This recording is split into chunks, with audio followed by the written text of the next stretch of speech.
Hello again, everybody. This is Steve Kallas, speaking of sports, and we're going to talk about the 4 NFL wildcard games that are taking place this weekend.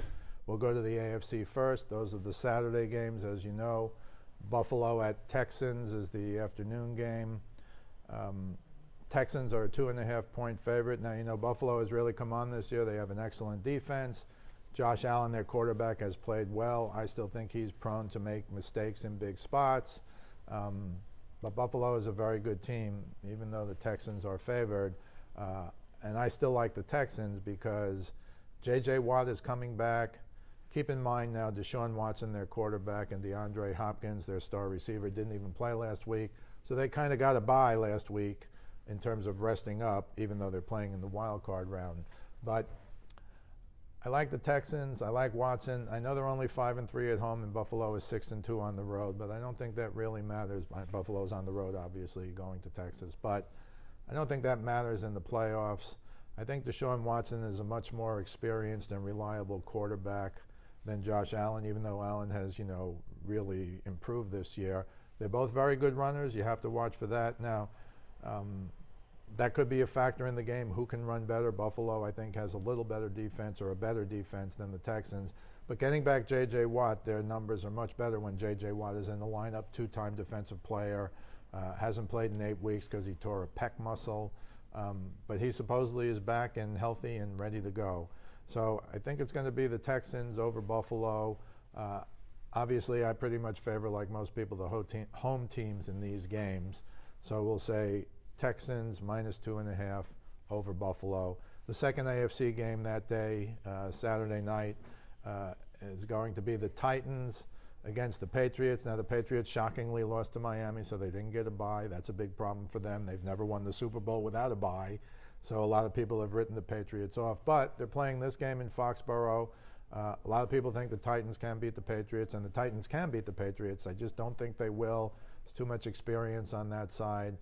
People say, oh, the Titans killed the Patriots last year, and that's true, but they beat them badly down in Tennessee. This is Foxborough. This is at night. This is in January. This is a different deal. The Tennessee Titans are coming from Tennessee, not that they can't play in the cold, just that Tom Brady and that whole gang is used to playing these kinds of games all the time in January. So the Patriots are a 4.5 favorite. I like them to win and cover. I think they're just too tough. And here's a stat that I found out today that I hadn't heard before. Maybe you've heard it. Bill Belichick in the playoffs is 17-1 against teams that he hasn't played during the regular season. So even though the Titans beat them last year, even though they have Derrick Henry who can run crazy, he's been incredible lately, even though they have Ryan Tannehill who might be the comeback player of the year. Now, I think it's an advantage, frankly, for the Patriots because they know Tannehill from all those years in Miami. They played him twice a year for a number of years. I think that's going to help the Patriots. The question for the Patriots, of course, is can they run? They actually won the Super Bowl last year because they can run. A lot of people have criticized Tom Brady, and I'm not saying they're wrong, but he's a much better quarterback, like most quarterbacks, if they have a running game. So they've had a running game the last few weeks. I think they're going to be all right in Foxborough. I don't know about after that if they have to play the Chiefs or whoever. We'll talk about that later. But I think it's going to be the Patriots over the Titans. Even though a lot of people are picking the Titans to win, I don't think they quite understand the championship pedigree. Every time you count the Patriots out, they're good. So they've made the Super Bowl the last 3 years, and they were counted out every year, and they won 2 of them. So I like them to beat the Titans. Mike Vrabel, of course, an old Patriot, is the coach of the Titans, so that might give them a leg up as well. But I still think the Patriots get the job done, and Tom Brady will be better in the playoffs. I want to talk about a couple of other games on Sunday now, the NFC. Vikings at the Saints. Not a lot to say about this one. The Saints are a big favorite. I think they're going to roll over the Vikings. Now, I picked the Saints to get to the Super Bowl before the season starts, and I'll pick them again now to get to the Super Bowl out of the NFC, even though they don't have a bye. Dalvin Cook is going to play for Minnesota, and people think that's a big deal. But the great weakness of Minnesota is their offensive line. They don't protect Kirk Cousins well. I think it's going to be hard for them to run. The Patriots are very good defensively, as you know. So I think it's going to be I'm sorry, the Saints are very good defensively, as you know. The Saints have a good O-line. The Saints have a good D-line. The Vikings have a good D-line. The Vikings do not have a good O-line. So I think they're going to have trouble, even with Dalvin Cook healthy, running on the Saints. I think the Saints are, to me, the most complete team in the NFC. People will argue that. San Francisco beat them in New Orleans, so a lot of people will lean towards San Francisco. And frankly, they have a good point. But I went with the Saints early. I'm going with the Saints now. Look who they have. Drew Brees, another unbelievable season. Thomas is maybe the best receiver in football, set the all-time record for receptions.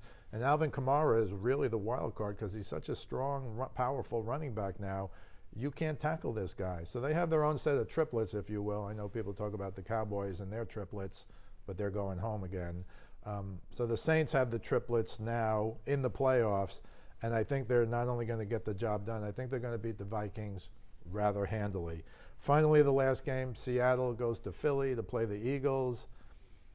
You know, the Eagles were terrible. They were 5-7. They won their last 4 games. I don't know how they did it. I don't know how they beat Dallas, but they did it. Carson Wentz is throwing to guys you don't even know who they are off the practice squad. Ward has been incredible for them as a receiver. Nobody knew who he was, 6 weeks ago. Scott has been incredible. Nobody knew who he was 5 weeks ago.